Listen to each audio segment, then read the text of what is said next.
आपकी जानकारी के लिए मैं बता दूं कि 2014 से अभी तक लेकर देश की 18 करोड़ जनता गरीबी रेखा से ऊपर आ गई है। गूगल पे सर्च करके देख लें, गूगल मोदी का नहीं है, गूगल मोदी का नहीं है।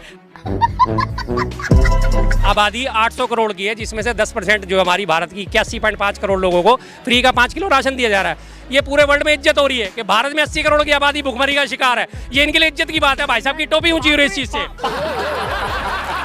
जब कांग्रेस की सरकार सत्ता से गई तो 65 रुपए प्रति बैरल पेट्रोल कच्चे तेल की कीमत थी, ठीक है। जब मोदी जी की सरकार आई 45 से 47 रुपए में था। अभी बता है भाई साहब इतने लंबी कहानी गा रहे हैं, मैं बता रहा हूँ। पेट्रोल डीजल के सरकार ने दिया प्राइवेट 2014 से 9 रुपये 48 रुपए थी एक्साइज ड्यूटी, उसके बाद 45% डीजल तो 75% पेट्रोल बढ़ा दिया। भाई साहब ABP जब यहाँ जो सबसे ज्यादा पक्का चमचा न्यूज है मोदी जी का। हेलो दोस्तों, ये भाई साहब तो कहते हैं 2014 के बाद से अभी तक में 20 करोड़ लोग गरीबी रेखा से ऊपर आ गई है। फिर शर्मा जी ने जवाब दिया भारत में 80 करोड़ लोग भुखमरी की शिकार है, तो ये भाई साहब के लिए इज्जत की बात है। तभी तो ये भाई साहब का टोपी ऊंचा हो रहा है। तो चलिए शुरू करते हैं। आदरणीय नरेंद्र मोदी जी ने 80 करोड़ देशवासियों के गरीब महिलाओं, बच्चों, गरीब परिवारों को 2021 से कोरोना काल की महामारी के दौरान लगातार फ्री में राशन दिया।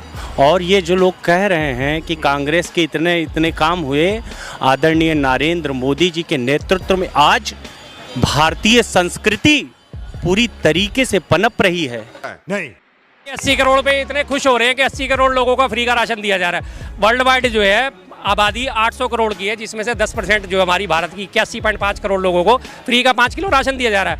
ये पूरे वर्ल्ड में इज्जत हो रही है कि भारत में 80 करोड़ की आबादी भुखमरी का शिकार है। ये इनके लिए इज्जत की बात है। भाई साहब की टोपी ऊंची हो रही है इस चीज से। पांचवें पंचवर्षीय योजना में इंदिरा गांधी ने गरीबी हटाओ का नारा देकर चुनाव जीता।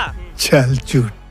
आपकी जानकारी के लिए मैं बता दूं कि 2014 से अभी तक लेकर देश की 18 करोड़ जनता गरीबी रेखा से ऊपर आ गई है। गूगल पे सर्च करके देख लें, गूगल मोदी का नहीं है, गूगल मोदी का नहीं है। गूगल पे सर्च करके आंकड़े और एल्गोरिदम के ये 2014 पे जो बीपीएल था, बीपीएल के नीचे जितना था, 2021 के बाद वो 12 से 13% ग्रो हो गया उल्टा।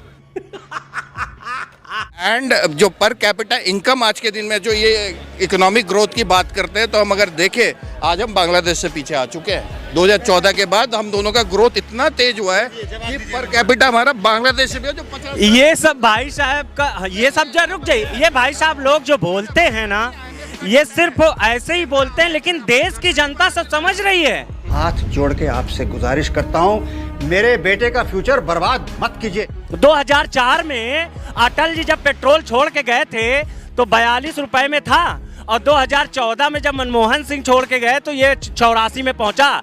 2004 में आदरणीय नरेंद्र मोदी, सुनिए 65, सुनिए था। अभी आंकड़ा दिखाया था ना, ये थोड़ा देर से आया है। अभी पेट्रोल का भी आंकड़ा निकल के आया था ना कि 2014 में 71 रुपए 72 पैसे लीटर। ठीक है जी, हाँ इनका आंकड़ा। और दूसरी बात ये जो बात करते हैं कि ऑयल माउंट की बात, ये व्हाट्सएप यूनिवर्सिटी में बड़ी घूमती है। ऑयल माउंट की बात करते हैं कि ऑयल में जो है, जब ये 2019 में कोविड आने के बाद से जिन्होंने 70 से 80 90 95 100 105 तक पहुंचाया था, उस वक्त इन्होंने अपना घाटा पूरा करने के लिए देखा कि हमें कोविड की टीकाकरण करना है, इसलिए हमें पैसे की जरूरत है। उसके बाद से लेकर आज 4 साल इस बात को होने जा रहे हैं। 4 साल में तेल कंपनियां 12 लाख करोड़ रुपए के प्रॉफिट पे चल रही हैं, लेकिन उन्होंने पेट्रोल पे 1 रुपया नहीं घटाया। ये का बवासीर बना दिए हो। जब कांग्रेस की सरकार सत्ता से गई तो 65 रुपए प्रति बैरल पेट्रोल कच्चे तेल की कीमत थी, ठीक है। जब मोदी जी की सरकार आई 2019 में, आपने देखा पूरा विश्व कोरोना महामारी से ग्रसित था। यहाँ तक अमेरिका, चाइना। मोदी जी जब आए तो कितने रुपए पे? मैं बता रहा हूँ मैं बता रहा हूँ ना। अबे जल्दी बोल, कल सुबह पनवेल निकलना है। 45 से 47 रुपए में था, लेकिन आदरणीय नरेंद्र मोदी जी ने सूझबूझ से, मैं बता रहा हूँ आपको कि जब है भाई साहब इतने लंबी कहानी गा रहे हैं, मैं बता रहा हूँ। पेट्रोल डीजल के सरकार ने दिया प्राइवेट 2014 से 9 रुपये 48 रुपए थी एक्साइज ड्यूटी, उसके बाद 45% डीजल तो 75% पेट्रोल बढ़ा दिया। भाई साहब ABP जब यहाँ जो सबसे ज्यादा पक्का चमचा न्यूज है मोदी जी का। और जो आप ये बैरल की बात कर रहे हैं, ये फिगर ही उल्टी दे रहे हैं। उस वक्त $110 पर बैरल था और आज $65 पर बैरल है। रुपए में बात मैं बता रहा हूँ आदरणीय नरेंद्र मोदी जी ने जब भी एक्साइज ड्यूटी को घटाया है, इन्हीं के कांग्रेस शासित राज्यों में, इससे पहले राजस्थान में कांग्रेस की सरकार थी, जब आदरणीय नरेंद्र मोदी जी ने एक्साइज ड्यूटी को घटाया, 91 रुपए में पेट्रोल बिक रहा था, तब कांग्रेस शासित राजस्थान में 110 रुपए लीटर तक पेट्रोल बिका। शर्म आनी चाहिए आपको। बिका, मान ली इनकी बात से। आज ये पेट्रोल, अरे सर सुनो, 29 राज्य है, 29 राज्यों में से एक राजस्थान में महंगा बिक रहा था, बाकी 28 राज्य सोतेले हैं। उनमें क्या दिक्कत थी? उससे उस टाइम दिल्ली में 107 जिस टाइम बिका, आदरणीय महाराज योगी आदित्यनाथ, क्या गांडू है? राम मंदिर बनना उसका फायदा। राम मंदिर तो इस देश की सनातन संस्कृति की एक आस्था का केंद्र है, और 370 जिसके लिए कभी कांग्रेस पार्टी उस पर राजनीति करती थी, आज इन लोगों के पास राजनीति का कोई मुद्दा नहीं है। तो ये यहाँ पे जाकर आप सुनिए कि ये भारत में रहते हैं, लेकिन विदेश में जाते हैं तो भारत की बेइज्जती करते हैं। किस लिए? कि सिर्फ और सिर्फ इनको एक व्यक्ति से ज्वेलसी है, वो भी आदरणीय नरेंद्र मोदी जी से। मालिक वो देखो आज आदरणीय नरेंद्र मोदी जी के नेतृत्व में आप देखिए, एमपी में पूर्ण बहुमत से सरकार आई, छत्तीसगढ़ में पूर्ण बहुमत की सरकार आ गई, राजस्थान में आई। ऐसे ही ये लोग बरगलाते रहेंगे, और मैं यही कहूंगा, कमल खिला था, कमल खिले, हर घर भगवा लहराए, हर बार बीजेपी, हाँ हर बार बीजेपी। मुझे तो बदबू। देखो सर, हर घर भगवा लहराने से कोई आपत्ति नहीं है। जो हिंदू है, 100 करोड़ हिंदू हैं, अपने घर पे भगवा लहरा सकते हैं, पर भगवा लहराने का मतलब ये नहीं कि वोट भी बीजेपी को देंगे। मैं भी कट्टर सनातनी हूँ, कट्टर तो नहीं हूँ, सनातनी हूँ, सीधी सी बात है, कट्टर नहीं हूँ, सनातनी हूँ, ब्राह्मण हूँ, हिंदू हूँ, लेकिन फिर भी मैं बीजेपी को वोट नहीं दूंगा। मुझे अपने बच्चों का भविष्य देखना है, सीधी सी बात है। मुझे हिंदू मुस्लिम पे राजनीति नहीं करना। खतरे में आ जाएंगे आप। खतरे में तो अभी भी हैं, अब क्या कम है ये बताओ, अब क्या कम है? इस सज्जन को क्या तकलीफ है भाई? अब क्या दिक्कत है? अब खतरे में नहीं है क्या? हर तरफ से लगातार बोलने की आज़ादी खत्म हो रही है।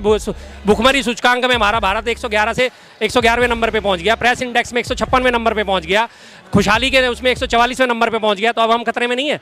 मैं सिर्फ अकेले ही नहीं सोच रहा, अगर मैं अकेला सोचूंगा तो मुझे बोलने का कोई हक नहीं है। मैं तो खुश हूँ, चारों तरफ से मेरे पास पैसा है, हर चीज़ है, मेरे घर परिवार में पैसा है, मैं रोटी ढंग से पेट भर के खा लेता हूँ।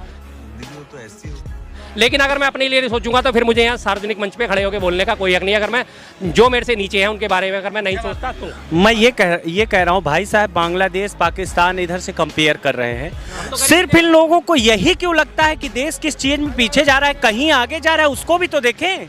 आदरणीय नरेंद्र मोदी जी के नेतृत्व में वर्ल्ड इकोनॉमी में 3रे नंबर होने वाला है पूरे विश्व में। कब हो गया ये? और इस दौरान कोरोना जैसे स्वाइन फ्लू आया था, कांग्रेस को स्वाइन फ्लू का वैक्सीनेशन बनवाने में सिर्फ महाराष्ट्र और नागपुर का इलाका उससे ज्यादा ग्रसित था। 2 साल लग गए थे उसकी वैक्सीनेशन के लिए। और यही टेक्नोलॉजी नाम की कोई चीज़ होती है? ये फंस गया सीएम। टेक्नोलॉजी लगातार ग्रो करती है। आज आप फोन चला रहे हो, 5G चला रहे हो, सबसे पहले 1G शुरू हुआ था, 2G शुरू हुआ था, 3G। किसी चीज़ में टाइम लग रहा है, उस वक्त टेक्नोलॉजी इतनी तेज नहीं थी तो टाइम लगा 2 साल। अब टेक्नोलॉजी आ गई है आपके पास। मोदी जी की वजह से टेक्नोलॉजी आई है। अरे सर ऐसी कोई ये तो फिर इसका मतलब पैदा भी है सीधा ऐसे हो गए होंगे मोदी जी के। इन्होंने बचपन से इन्होंने कभी टीके नहीं लगवाए होंगे। जिस टीके का आज ये इतने बात करें, अभी बाजू ऊपर करेंगे तो इनके निशान दिख जाएंगे, बचपन के हैजा कोलेरा। तो दोस्तों, इस पत्रकार साहब का कहने का मतलब है कि मोदी जी आने के बाद ही टेक्नोलॉजी आई है। फिर शर्मा जी का भी कहना है तब तो ये भाई साहब को कांग्रेस का टीका नहीं लगा है, मोदी जी आने के बाद ही ये पैदा हुए हैं। तो दोस्तों, इस पत्रकार साहब को ऐसा क्यों लगता है कि मोदी जी आने के बाद ही टेक्नोलॉजी आई है? तो आप लोग ही खुद बताना। तब तक के लिए बाय बाय।